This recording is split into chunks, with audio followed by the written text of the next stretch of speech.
I've just taken the unusual step of spotlighting myself only because I'm the first person speaking and it's easier to find the speaker, I think, when we do that. So we'll wait one more minute and then we'll get rolling. We've got a nice turnout already today and people keep coming in, so this is wonderful.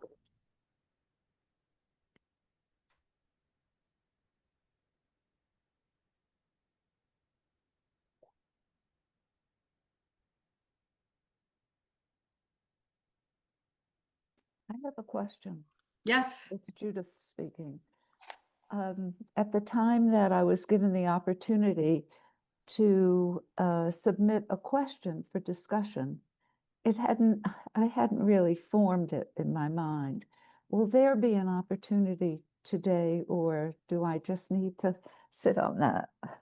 No, you don't need to sit on anything. We will offer opportunities throughout the presentation to ask questions, and we'll also invite folks to put them in the chat if they would prefer not to do that. So let's go ahead and get started. It's noon, and we've got more than 40 people with us today, which is a great thing. Welcome to our second program of Exit Matters, our new monthly online series. My name is Jen Carlo, and I am the program manager for Patient Choices Vermont, and absolutely delighted to see so many people with us today. So thank you so much for taking time to join us here in the middle of the day. I would like to introduce sort of Amy Bruce. She is our executive director and she is on the Zoom with us, but needs to be off camera today. So we just want to say hi, Amy, and we're glad she's with us as well. And just know she's there as backup for any questions or anything else that arises. We are taping today's presentation and we'll be spotlighting the speakers as I've spotlighted myself today. So that audience faces won't generally be shown unless you choose to go on camera and ask a question. So if you're at all concerned about privacy, please feel free to be off camera or to use whatever you'd like as your identifying name on your screen. And I'd like to invite anybody who would care to put their name and where they're coming from in the chat so that we can see, you know, the geographical breadth of our participants this morning, or this afternoon, I should say. Exit Matters is meant to provide anyone who wants to attend with some basic information about Act 39 and Made in Vermont. And each month we'll also have speakers on related topics. And we're very excited to have Kasey March and Lindsey Warren with us. And you'll hear from them in a few minutes. Please feel free to ask questions in the chat at any point during the presentation. And we'll also try to stop at regular intervals and give you the opportunity to ask questions verbally if you would like to do that. You're welcome to use the raise hand function and we'll call on you and try to get to as many questions as possible. Okay, we want to be as interactive as we can with 60 people in the audience, so please bear with us on that. Each one of our Exit Matters sessions starts with me giving a brief presentation about Act 39 and Made in Vermont. So I'm going to go ahead and start that. And as I'm sharing my screen, it will be a little bit difficult for me to see questions in the chat, but I promise you we will get to them at the end of the presentation, okay? Or use the raise hand function and then I can see you. All right. Patient Choices Vermont is a nonprofit organization. We're funded by donations and grants, and we receive no state or federal funding. The organization was founded in 2002 by a couple named Dick and Ginny Walters. They had the goal of making medical aid in dying legal in Vermont. And I'm told, expected it would take, you know, just 3 or 4 years. But thanks to their persistence and dedication and the number of advocates that they kind of recruited to join with them in this effort, Act 39 was passed and made legal in 2013. Works to safeguard and improve the law since then, and we provide education and outreach around Act 39 and Made in programs like this. We're run almost entirely by volunteers. We have 2 paid regular employees, and everything else is done by folks who are very generous with their time. So as we said, MAID, medical aid in dying, was legalized in Vermont in 2013. It was actually the first state in the country to make MAID legal through a legislative process. Oregon was the first state back in 1994, and that was done through a citizen initiative. Over the years, a few things have happened. In 2022, the act was amended to allow telemedicine within the state of Vermont when the prescribing physician feels it's appropriate. Also expanded legal protection for the healthcare team and removed a final 48-hour waiting period. In 2023 was a much bigger change. The residency requirement was removed. When Act 39 was originally passed, you needed to be a Vermont resident in order to access medical aid in dying in Vermont. And in 2023, that law was changed so that now non-residents can come to Vermont to access MAID if they qualify and participate in the prescribed process through Act 39, but it's important to note that still all steps of that process must take place in Vermont with Vermont licensed physicians. So medical aid in dying has a very specific definition, and I don't really read a whole lot directly from the slides, but this part I'm going to read because you can see that the important pieces of this definition are in bold, and it's important to make sure we all understand what we're talking about. Medical aid in dying allows qualified adults who are terminally ill and who have a prognosis of 6 months or less, who are capable of making their own healthcare decisions, the option to receive a prescription medication to be self-administered to bring about a peaceful death at the time of the patient's choosing. And I read that definition when we do these presentations to make sure that all of the different elements are covered, because medical aid in dying can only be accessed through qualified adults through a very specific process. The qualifications for MAID in Vermont are that you have to be an adult, you have to be 18 years or older, and you need to be hospice eligible, which means that you have a terminal diagnosis and a prognosis of 6 months or less. You must have the mental capacity to make that decision, to make healthcare decisions in general, but to make the decision to choose medical aid in dying. And that's true throughout the process. You have to have that mental capacity all the way until you take the medication. You have to make an informed and voluntary request. Your physician will cover other options with you as well, so that you're aware of everything that's open to you. And you must be able to self-administer the medication. Your family cannot help with that. A care provider cannot help with that. You have to self-administer the meds. And there are no shortcuts, no exemptions. All qualifications must be met in all cases. And there's a process that's laid out in Act 39 that everyone follows to the letter. It's important to note that all of these steps must be completed. You need a prescribing physician, the individual who will ultimately prescribe the medication for you, and you need to make 2 oral requests to that physician 15 days apart. So there's a little bit of a waiting period there. And you also need to make a written request to the prescribing physician. There's a form from the Vermont Department of Health. It's accessible on their website and on the clinician's guide on the PCV website. The form needs to be witnessed by 2 unrelated adults who are not on your care team, so not members of your family and not folks who will have any stake at all in your process. And then all of that needs to be confirmed by a second physician before you're able to qualify for MAID, and your prescribing physician will write the prescription. I'll stop here for any verbal questions. And as I said, we'll cover those in the chat at the end of the program. Any verbal questions, you can use your raise hand function or just unmute and ask a question if you'd like to.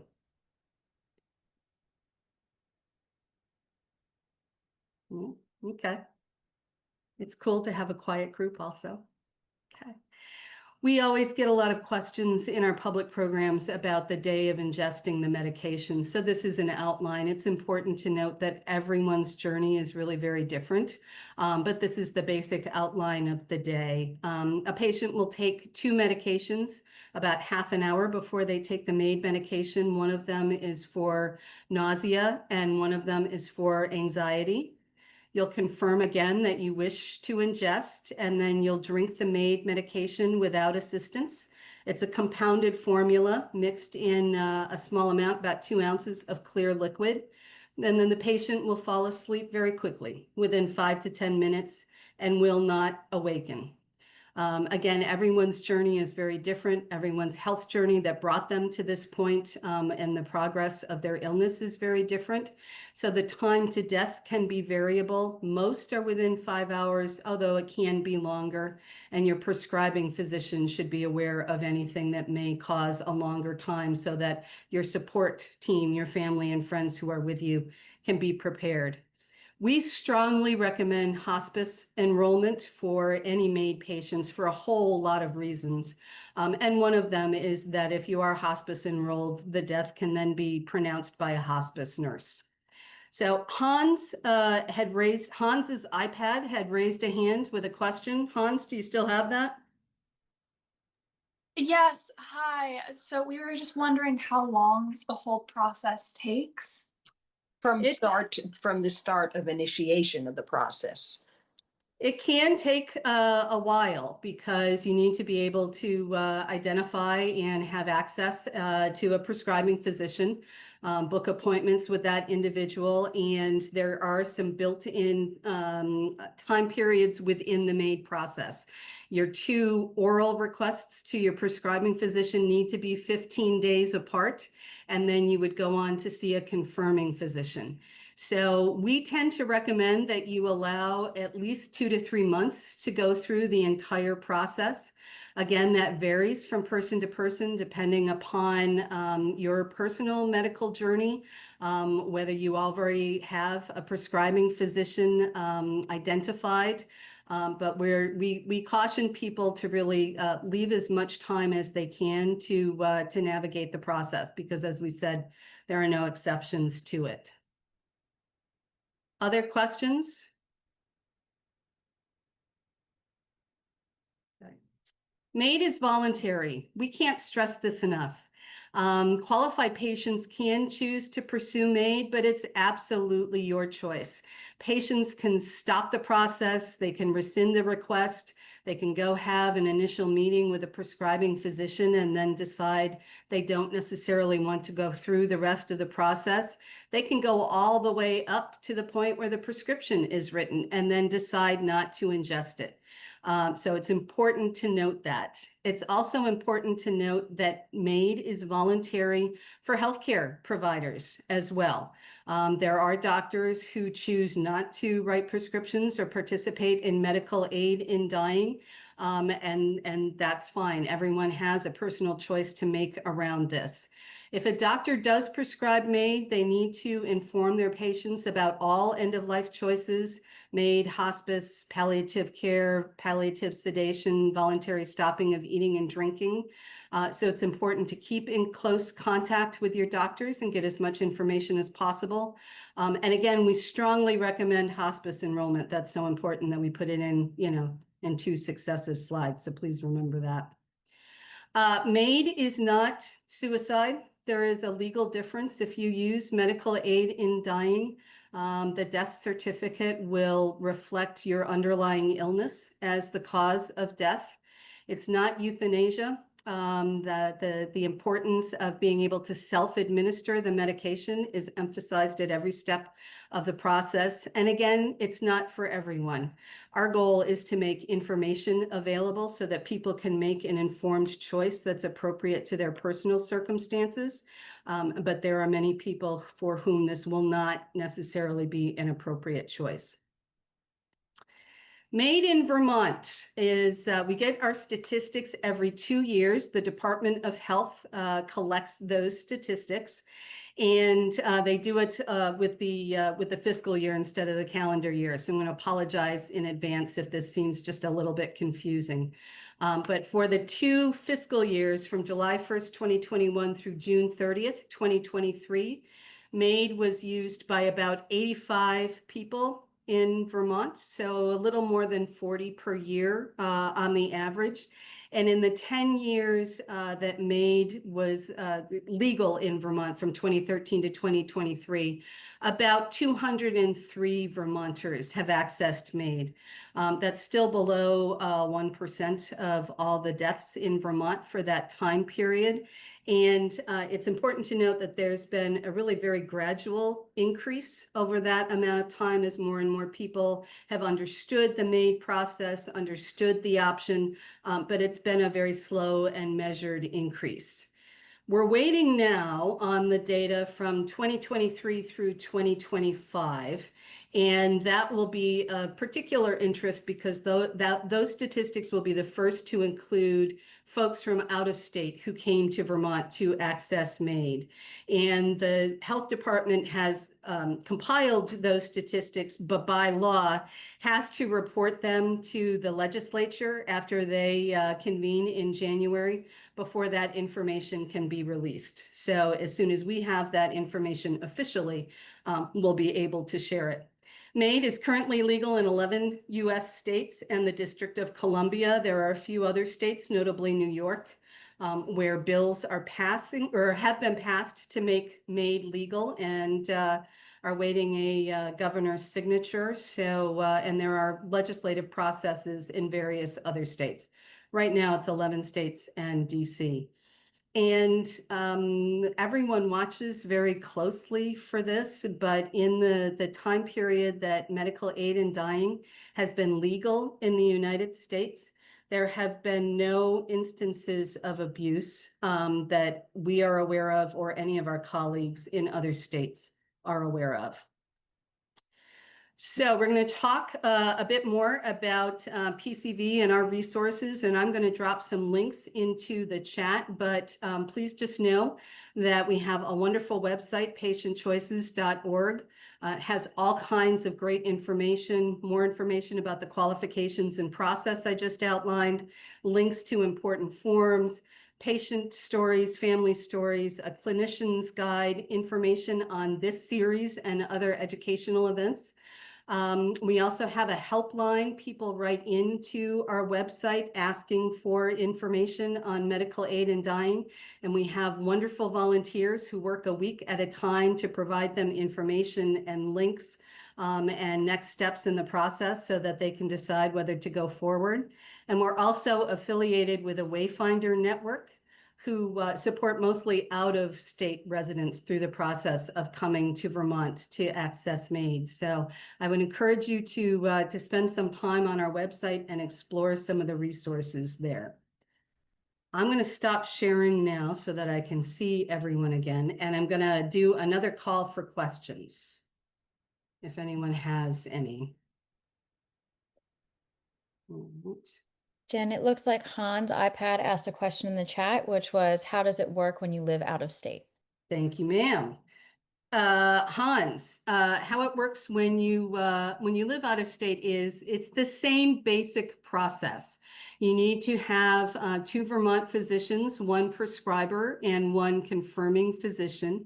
All of the steps in the process must take place within Vermont. So even if you're doing telemed with your Vermont physicians, you have to physically come to Vermont in order to do that. And you need to identify a place in Vermont where you will be able to ingest the medication. So as I said, we are affiliated with a network of Wayfinders who work with folks who are coming from outside Vermont when that's necessary to help them identify all those resources.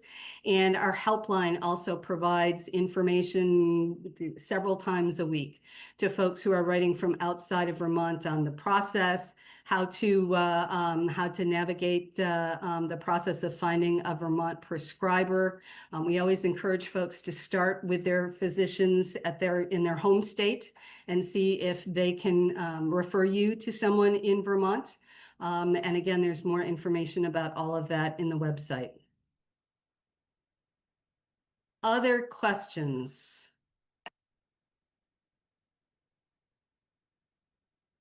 Okay.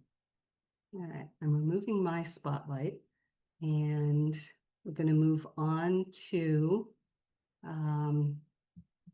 Kasey and Lindsey. Okay. All right. So I love working with Kasey and Lindsey, and I'm delighted to introduce them to you. They are two of our PCV affiliated Wayfinders. That's how I've come to know them. Kasey is the head doula of Doula Care for Dying, and Lindsey is the doula with Journey with Compassion.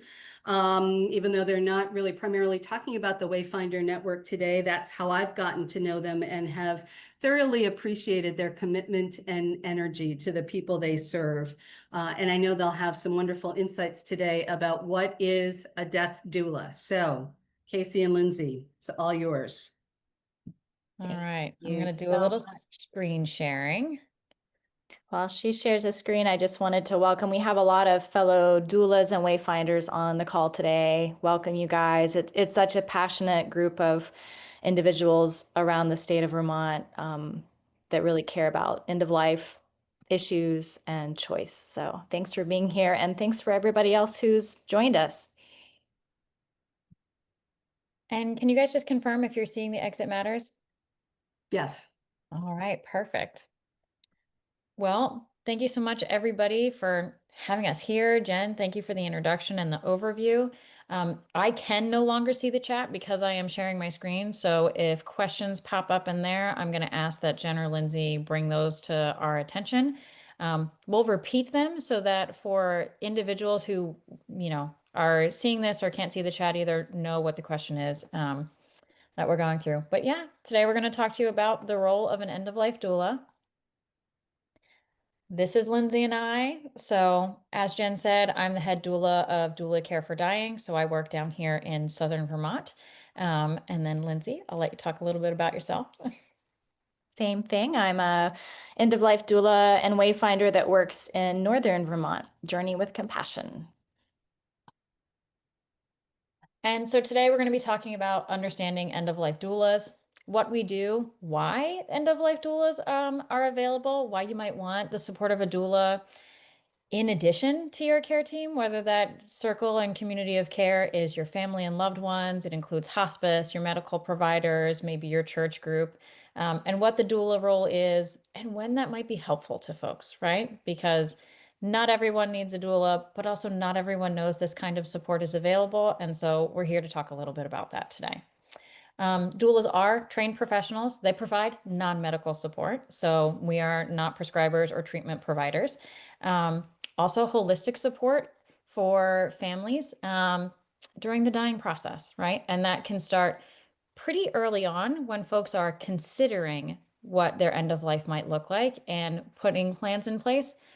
And also sort of concurrent with transitioning from what might be a disease process into the dying process itself and sort of doing that work in tandem.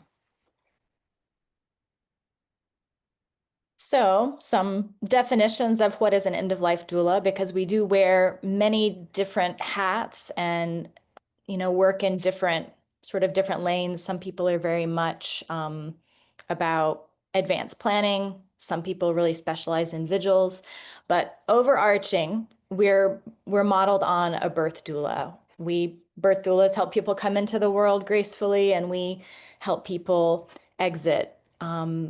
We provide practical support as well as emotional support. Sometimes it's the logistics of it, and sometimes it's just, listening and letting a person talk about their thoughts and feelings and process through things. As Kasey mentioned, we are non-medical care. We're always encouraging people to have good communication with their medical team and their hospice team. We are companions, we're advocates. Sometimes maybe there's an oversight or we need to advocate for someone who maybe they got a PICC line installed, but the pain pump still hasn't come. So we call up hospice and say, can you guys find out why this hasn't come yet? That's an example from my week last week. We work with the whole family, and sometimes that's a circle of friends if the person doesn't have a lot of family they're in touch with. We try to provide a seamless circle of care around a person. We guide people through the dying process. Sometimes that's education ahead of time about things to come, and sometimes it's answering questions in the moment. We have an active presence in the vigil, and the vigil meaning the active dying phase at the end of someone's life. Some doulas specialize in this, and they can help you pre-plan, what are the sights and sounds and smells and comforting things that you would like. Who are people that you would like to visit or not visit during your vigil? So we can help people plan that. We can help create an atmosphere of calm for a peaceful ending, and do comfort care at bedside. Maybe that's tending to people's skin or their mouth as they can be dry. And then we support the family in early grief. So bereavement work, and also making sure that they're linked in with their hospice's bereavement benefits as well. So I'll talk briefly about some doula specializations. Not every doula offers the same services, and some do specialize in particular kinds of work. This is certainly not an exhaustive list, but it is sort of representative of some of the things that you might see if you were looking for an end-of-life doula. So some doulas help with advanced planning, helping folks understand what you can plan for, sort of what is available at the buffet, what are some of the questions that I might want to consider, write down what I would like, and communicate that to the loved ones who might need to be implementing for me if I am ever in a situation where I can't speak for myself. Legacy work is another thing that doulas work with folks that they might be considering. How do you want to be remembered? Are there particular things that you want to make sure are captured? Have you been writing a book for years that you want to make sure is done before the end of your life? Are there certain messages that you want to send to your loved ones after you have passed? Are there family mementos and things that you want captured? Is there legacy that you want in the form of a financial gift or some sort of contribution to your community? Sort of walking through all of the elements of what is your legacy. Natural burial is another thing that doulas might specialize in. So as our technology changes, as we learn more and more about what burial and cremation does to the environment, natural burial has become more and more popular among folks. But however, it's not completely mainstream yet. And so you might come across a doula who is really focused on natural burial and supports people who want this ecological option, but don't necessarily know what that means, what that might make different about the dying process, and what they select for themselves as far as funeral and things like that. Bedside music. Lindsey, actually, I'm going to let you talk about this since you have a specialty in bedside music. Sure. Bedside music is an option for some doulas, or sometimes hospices offer that, and you could talk to a doula about planning. So your doula doesn't have to have a music degree. You can plan music for the vigil. You can say, these songs are really important to me. Please play them for me, or please play them over my graveside service or at a memorial or celebration of life. And then there are people like myself who have music degrees. And so sometimes I will record a song for someone that they especially want, or bring my keyboard or my frame drum and my voice, and I sing for people at various points in the process. So, and Alex, I do see your question in the chat. We'll get to that right at the end of this slide. Others incorporate holistic modalities into their practice. They might focus on community education. So getting out into the community and offering resources and information so that people have the information they need in order to plan and have a really well-supported death. You could argue that what Lindsey and I are doing here today is part of that work. Vigil work specifically, so being with families and communities of care at the bedside when someone is actively dying, and of course more. There are lots of different specialties that doulas come across, which is why it can be really important to find a doula that's a good fit for you. And we'll talk about that. Mhm. Yeah, so there's a question in the chat, and I'll just add to with holistic modalities, and this goes with Alex's question, does one hire a death doula privately, or are doulas part of a hospice, or is it mixed approaches? So with holistic modalities too, sometimes hospitals have programs. People that offer Reiki, for instance, is one example of a holistic modality, and some doulas specialize in that as well. Death doulas are privately hired. Sometimes a hospice may reach out to us. We have relationships with hospices in our areas, and sometimes they see where a doula could be a good fit or a person is asking for a doula, and we work hand in hand with hospice. But it is a private pay situation. Insurance companies don't cover our services, but doulas are all across the board. Some people, like Kasey and myself, work sliding scale. So that's all in just looking for a doula that's a good fit for your situation. And I know that people on this call are sort of from all over the country. Some more urban areas with larger hospice and hospital systems do actually have doulas that they hire on their staff. And so in addition to having sort of volunteers as part of their hospice, there might be a doula that you can work with. But in most cases, hospice and doulas are separate. You might be working with a doula that is separate, but they are part of like the care team. Do you see Valerie has her hand raised for a question? Yeah, Valerie. I have a question about someone who's undergoing voluntarily stopping eating and drinking. What is the role of the doula in making that person comfortable during what can be an attenuated period of time? That's a great question, Valerie. I'll say a few things and then Kasey will say a few things because I'm actually right in the middle of this with one of my clients. Part of a doula's role is to help the person plan their VSED, we call it voluntary stop eating and drinking, looking at how they want their vigil to be, so vigil planning, and also looking at who's going to be there, the care team rotation, because it's really not something that you want to do by yourself or with only one other person because it can be a long process. So a doula is great for helping with the logistical planning of who's going to come in to support and when. A supply list. There's all kinds of things like that, and then being there to answer questions with the family. But again, it's sort of helping to mobilize the team of care around the person. Kasey, what do you have to add for that one? Yeah, so Valerie, I like to think of a doula in a situation like that as being an experienced companion, right? So you're going to have your medical team, which is probably going to be palliative care or hospice care. That's going to be really focused on some of the physical symptoms and alleviate them, pain management, how we look at all of the medications a person is taking, what they might need to take, stop taking, and the order of how things are going to go for the VSED process. When are you going to stop eating? When are you going to stop drinking? How exactly that might work, right? So that's sort of the medical side of this.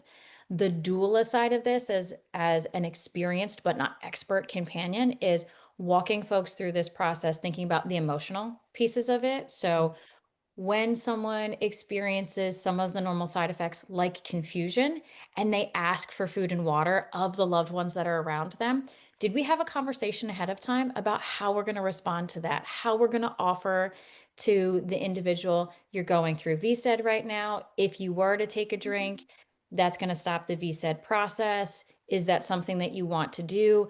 Do you want me to do something to help address the symptom? It sounds like your mouth is dry. Why don't we try X, Y, and Z measures, right? So a doula is there to help take some of the pressure off the family that is there, boots on the ground every day, offer their experience, and also help with the communication piece, right?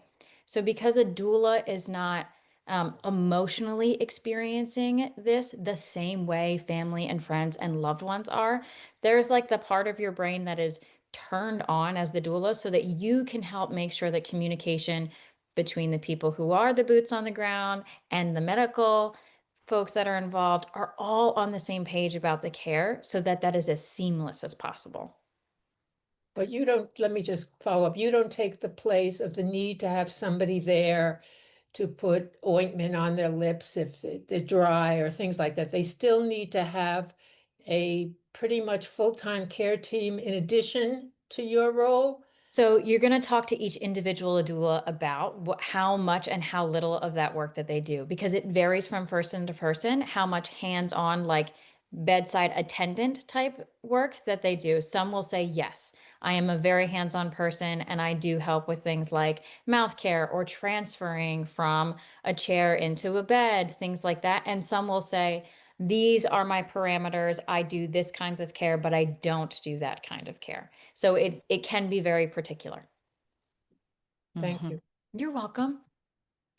And Serena, I see your question here that your understanding is that it's not legal to charge for doula care after death and during vigil.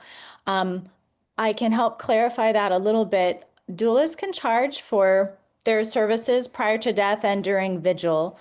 What can't be charged for is any type of after death body care or helping with the disposition, because that goes into funeral director territory. Some doulas are funeral directors and can do that and charge a fee.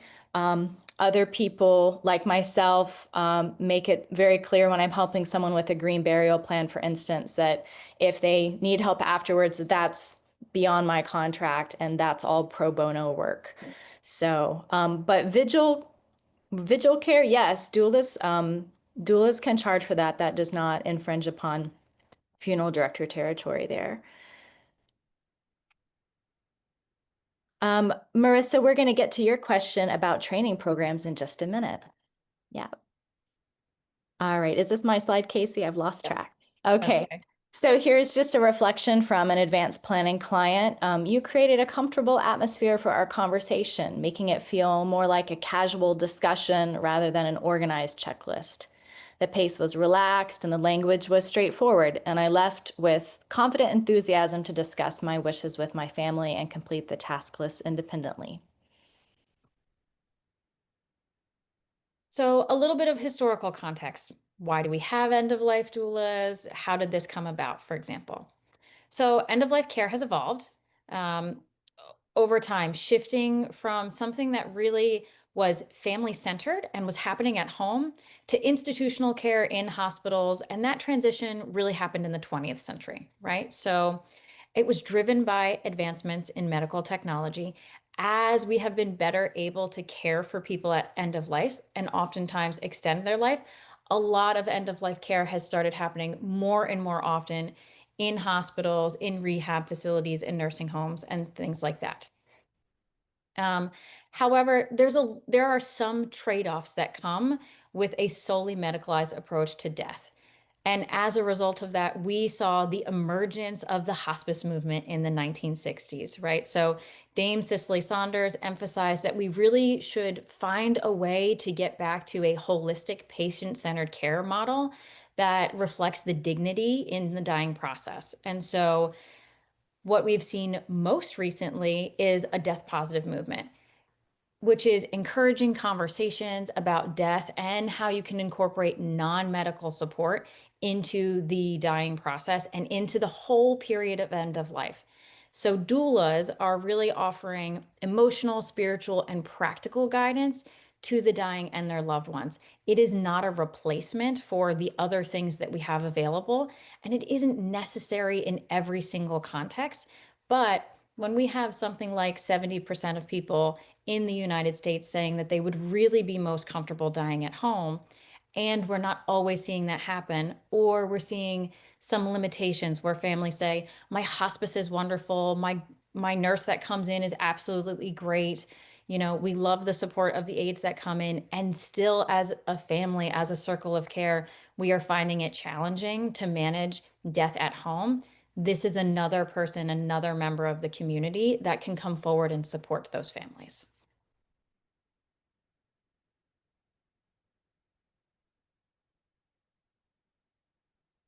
So things are things vary from training program to training program, and we'll get into that in just a moment because there's a few questions in the chat. But overarching, what connects all doulas, no matter what training and what professional background and soft skills they bring to the table from other aspects of their life, is that a doula offers emotional support, offers practical support, vigil presence, and I think we've spoken to those elements, but grief witness, I think, is another important aspect of this mix too.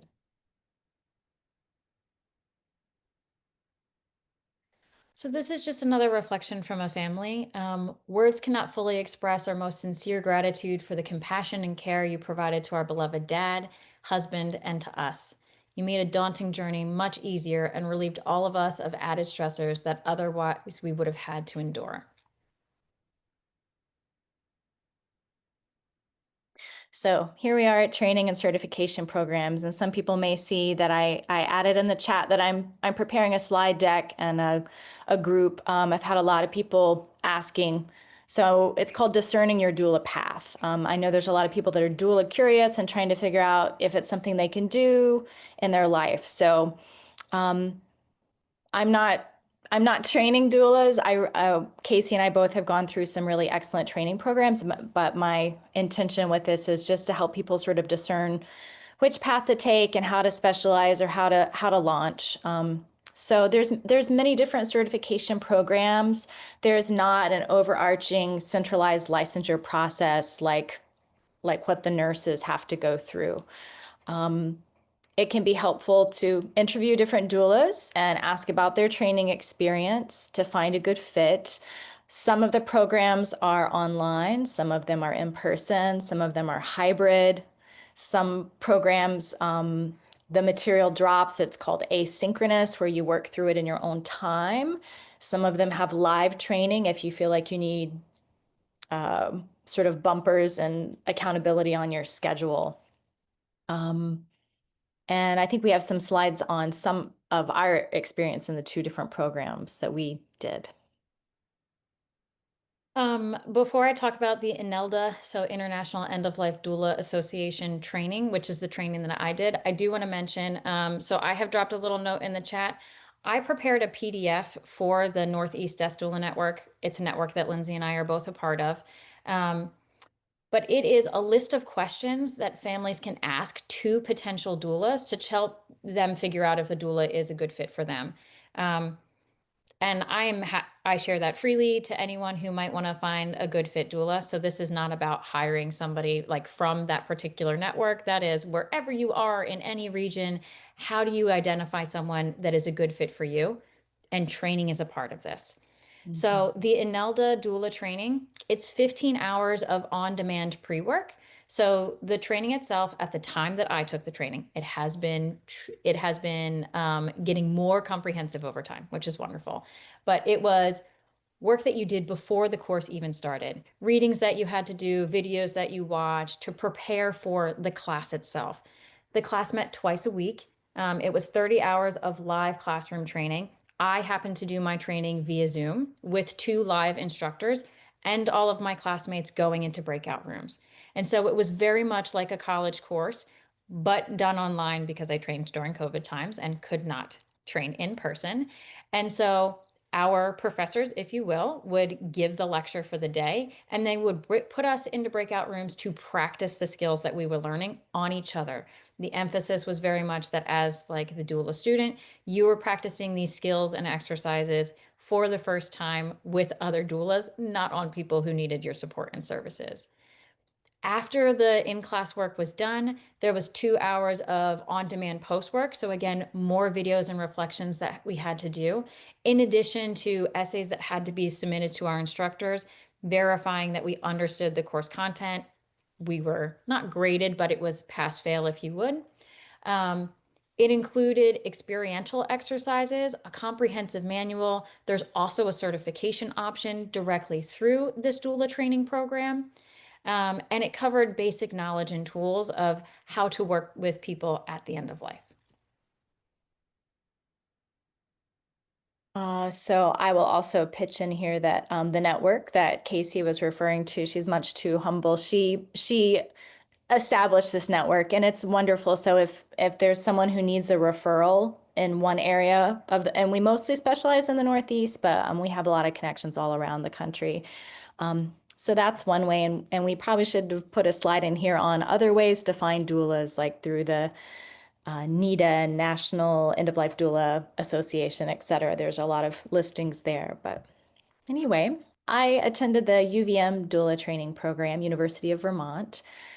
This was an 80+ hour online classroom that had materials over 8 weeks. We were asynchronous, meaning the materials dropped, but we had a live portal where we had to make posts and practice responding to people.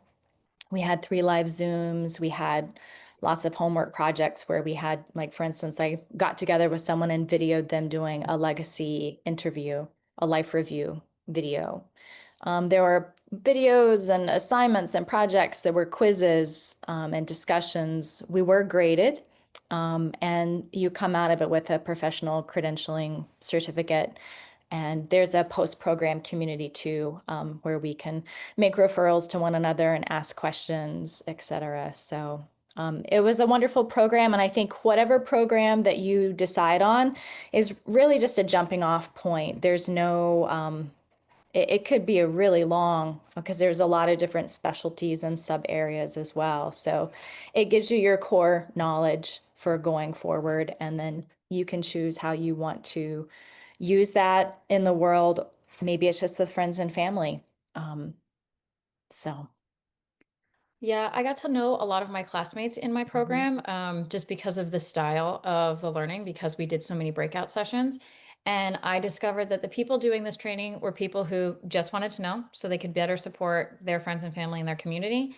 A lot of religious leaders, so pastors and things like that, who wanted to just add this to their toolkit, therapists, people who already worked in healthcare, doctors, hospice nurses, like using this as continuing education for themselves. They were just seeing this as, these are great life skills to have that I want to add to my toolkit. And so there's certainly lots of use cases for the doula role. Do the certification programs require continuing education units? Oh, okay. So Lindsay has answered that in the chat, but there aren't continuing ed units required at this point, but most of us love to do it anyway. It's why things like the Northeast Death Doula Network exist. And it does seem to be trending in that direction. So this is an emerging field. The organizations like the UVM Doula Training Program and NELDA, they have only been around for about 10 years. And so as this profession grows and professional organizations grow and training opportunities grow, we are seeing more and more of a move towards certification and towards things that look like licensure. And that seems to be where things are trending right now. Valerie, I see your hand. I have a question, Kasey. How do we get our hands on your questionnaire for interviewing doulas? Maybe Jen would send it out to all of us on the call, or you would give us Yeah, so a I dropped my PDF link or something? Yeah, so I dropped my email in the chat. I am happy to send that PDF link to anybody who wants it. So, and the slides at the end are going to share my information as well. So even folks on the recording, you don't have to listen to me say doulacarefordYing@gmail. You can see it displayed later. So the spelling is there. You don't have to worry about it. But yes, that PDF goes out freely. You can also find it on my website. But I am happy to share that information with anyone who needs it. Thank you. You're welcome. So collaborating with medical professionals, doulas are a complement to your medical team. It is not a competition, and we address non-medical needs. That's really our wheelhouse. So the doula role is about ensuring consistency in end-of-life care through effective communication, right? There can be this too many cooks in the kitchen sort of mentality sometimes, but also we don't want folks to be stretched too thin, and we don't want families to feel overburdened with logistics, right? And when I say family, I am using a really comprehensive definition of family. I mean, whoever is in your community of care and you have identified as family. Legal relationship doesn't really come into play here. And so a doula is helping make sure that communication is happening effectively, that the client, the person who is dying, their needs are clearly understood and communicated consistently.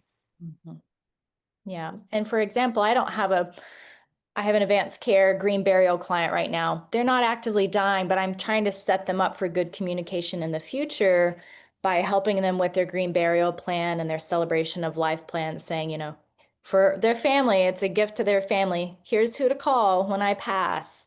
Here's who to invite to celebration. You know, here's all the information in one place. So benefits of an end-of-life doula.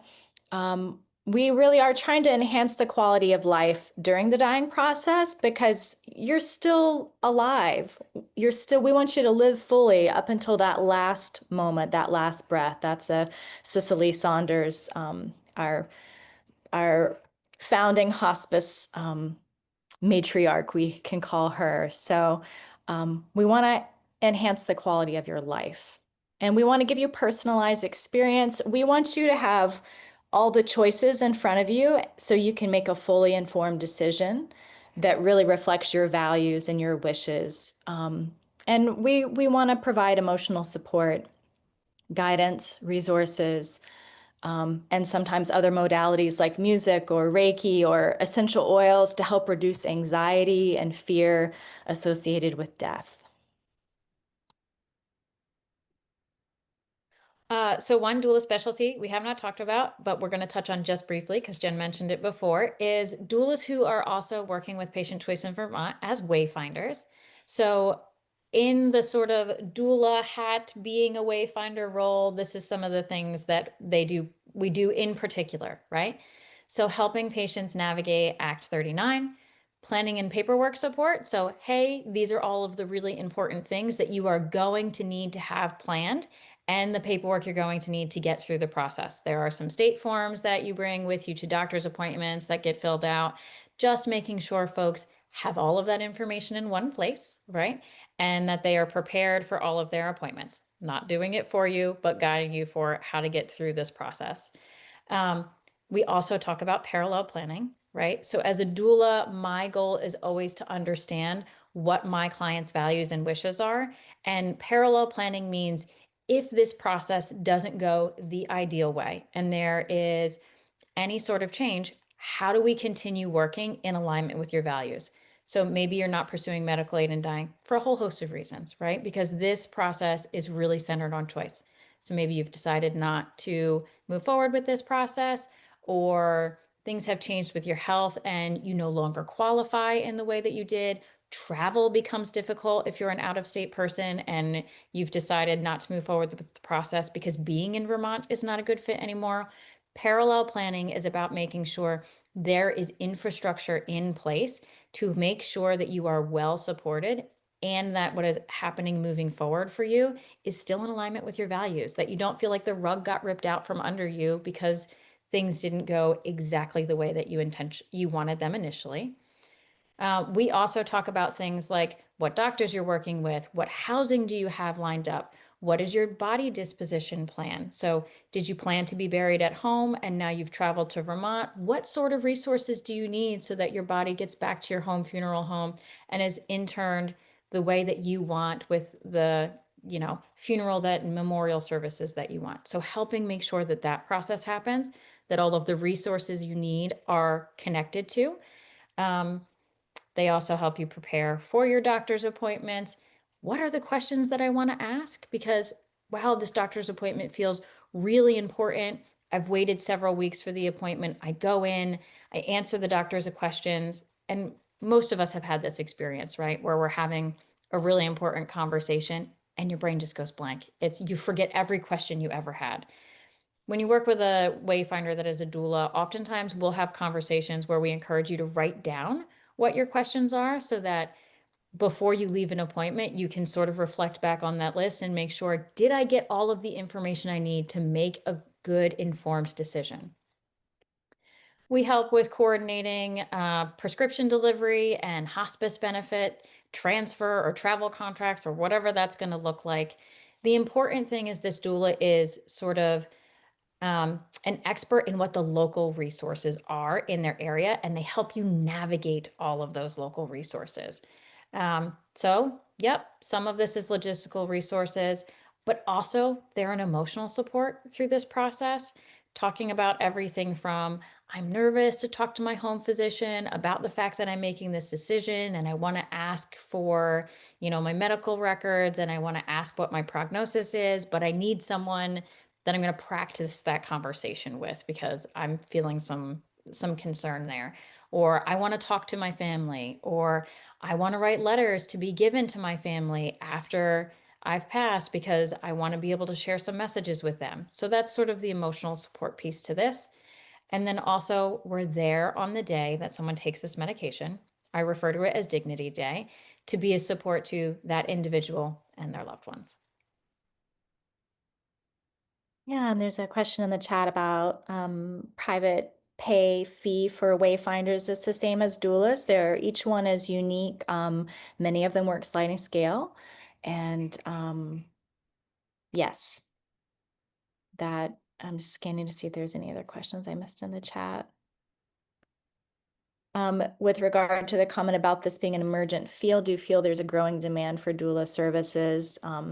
I say most definitely. I think the more that the community is educated about what an end-of-life doula is or what a wayfinder is, they become more aware that they have choices for end-of-life care and may want to take advantage of that support.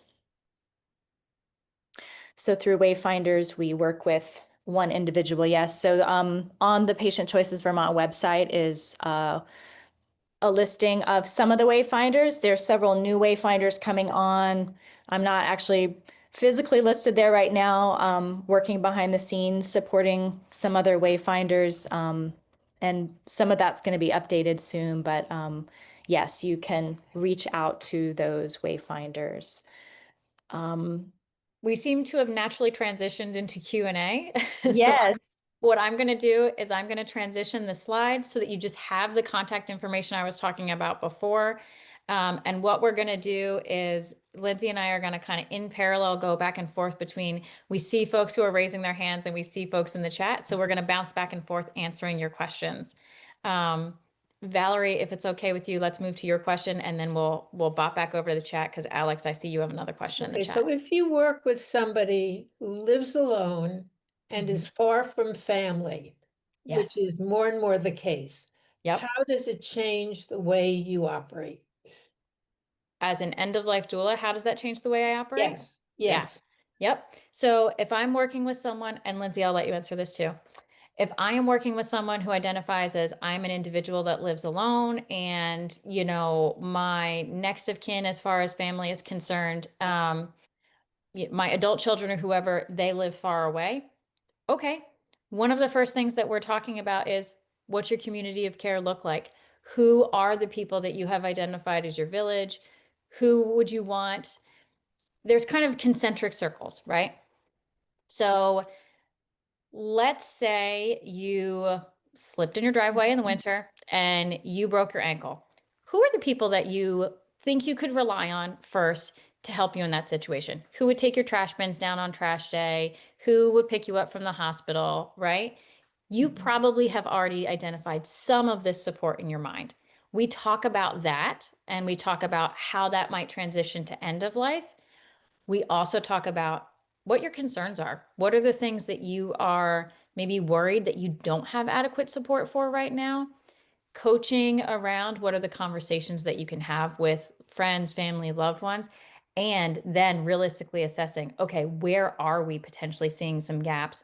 What resources are available to help bridge those gaps? Some of them are financial, some of them are not. And we go from there. Sometimes the doula, physically being there in your house, taking certain roles, that is part of filling the gaps. But sometimes it has nothing to do with the doula. It has to do with what's already in place. I think too, sometimes doulas are helping to facilitate conversation. I know whether it's a medical aid in dying case and people want to practice with me what they want to say to their adult children or their their friends or family about announcing their plans, or sometimes people want to run by an email that they plan to draft to their kids about their green burial plan, for instance. So we can also be there to support and facilitate conversation. Some doulas are willing to be at a family meeting to help facilitate the conversation or mediate the conversation. So that's another role that we can have in supporting. I don't think we've seen any other questions in the chat. Oh, Emily. but I has see a one. hand. She's muted, does she know? Sorry about that. She I'm a probably little doesn't know. slow on the Okay. Zoom. I just wondered with regard to the specializations that you all mentioned, is there an area where people are more interested in those services than other services? Like, is this are some of them more common than others? Hmm. Do you want to take this, Lindsay, or do you want me to start? I think it varies. I mean, I have a lot of different specializations, maybe too many irons and too many fires, but I seem to get a wide variety. Uh, right now, for instance, I have someone who's working on a green burial plan with me. I have another person who the social worker from a hospice called because they wanted Reiki and they wanted some of the spiritual supports. That's one slide we didn't have. Sometimes doulas also are willing to be spiritual support, especially if they are not jiving with the particular hospice chaplain, or maybe they're not religious, but they just want someone to help facilitate a ceremony. So sometimes doulas work as celebrants or just helping to plan meaningful things for this sacred spiritual threshold. So I think I see a wide variety of inquiries. Some people just need logistical help. So I think it really varies. I don't think there's like one hot sub area for me that I see anyway. Kasey, what do you think? There's a combination of things that I've seen. So in my first year as an end-of-life doula, I did 10 community presentations on just what an end-of-life doula was, and then it was sort of open Q&A at the end. And what I learned was each individual community had various different needs. Like it seemed like every single time I did one of those conversations, there was a different topic we talked about pretty much the entire Q&A. And so some of the doula specializations might be, what is the gap in the community that that doula is serving? And so that is what you get the most requests for. I happen to be affiliated with like Center for Solace, and I'm a volunteer for them. Center for Solace is a non-medical hospice here in Southern Vermont.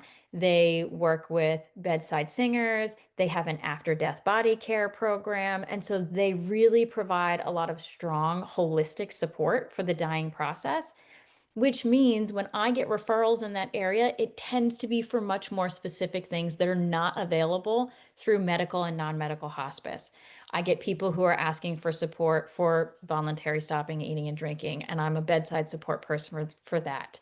Or I get people who want to work on particular legacy projects and they want me to come in for several hours, multiple days a week to help accomplish those things.